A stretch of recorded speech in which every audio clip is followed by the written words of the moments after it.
नमस्कार दोस्तों, तो आज हम पढ़ेंगे सिविल प्रक्रिया संहिता की धारा 17 विभिन्न न्यायालयों की अधिकारिता के भीतर स्थित स्थावर संपत्ति के लिए वाद।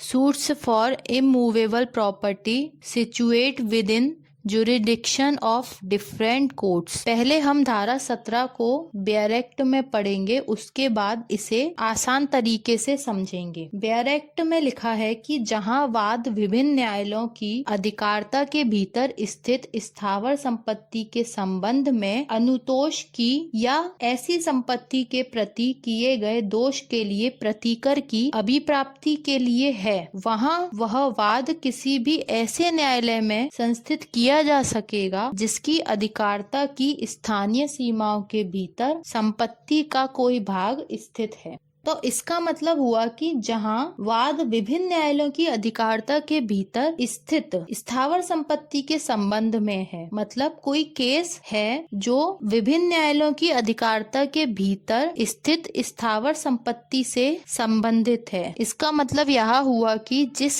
स्थावर संपत्ति के संबंध में केस को दर्ज करना है, वह स्थावर संपत्ति विभिन्न न्यायालयों की अधिकारिता के भीतर आती है, तो उसके संबंध में अनुतोष या ऐसी संपत्ति के प्रति किए गए दोष के लिए प्रतिकर की अभिप्राप्ति के लिए, तो ऐसी संपत्ति के लिए जो अनुतोष की मांग की गई है या उस संपत्ति के प्रति जो दोष किया गया है उसके लिए जो प्रतिकर की मांग की गई है, अभिप्राप्ति के लिए, प्रतिकर को अभिप्राप्त करने के लिए, प्रतिकर को प्राप्त करने के लिए कोई केस को दर्ज करना है, वहाँ वह वाद किसी भी ऐसे न्यायालय में संस्थित किया जा सकेगा। तो वहाँ पर उस स्थावर संपत्ति से संबंधित कोई वाद किसी ऐसे न्यायालय में संस्थित किया जा सकेगा जिसकी अधिकारिता की स्थानीय सीमाओं के भीतर संपत्ति का कोई एक भाग स्थित है। यानी कि यदि किसी स्थावर संपत्ति से संबंधित कोई वाद उत्पन्न होता है, कोई केस आता है और वह स्थावर संपत्ति जहाँ पर स्थित है उस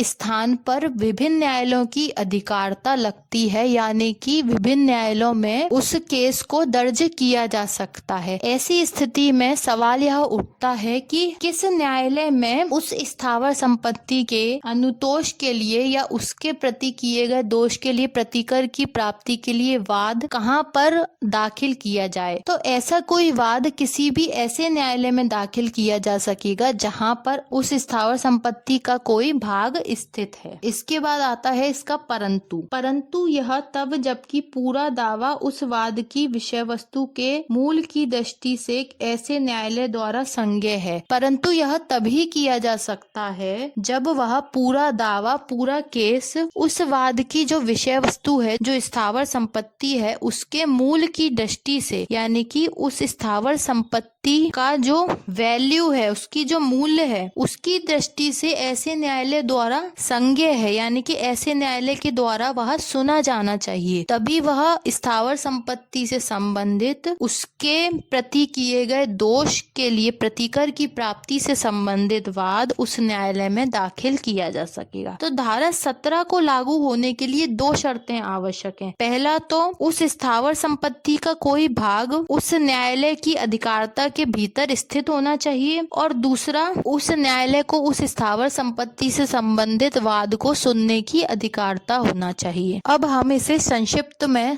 देख लेते हैं। धारा 17 हमें यह बताती है कि यदि किसी स्थावर संपत्ति से संबंधित कोई वाद आता है और वह स्थावर संपत्ति ऐसे स्थान पर स्थित है जहां विभिन्न न्यायालयों की अधिकारिता लगती है, तो ऐसी स्थिति में वाद किसी भी ऐसे न्यायालय में दाखिल किया जा सकेगा जिसमें उस स्थावर संपत्ति का कोई भाग स्थित है। परंतु इसकी शर्त यह है कि उस न्यायालय को उस स्थावर संपत्ति से संबंधित वादों को सुनने की अधिकारिता होनी चाहिए।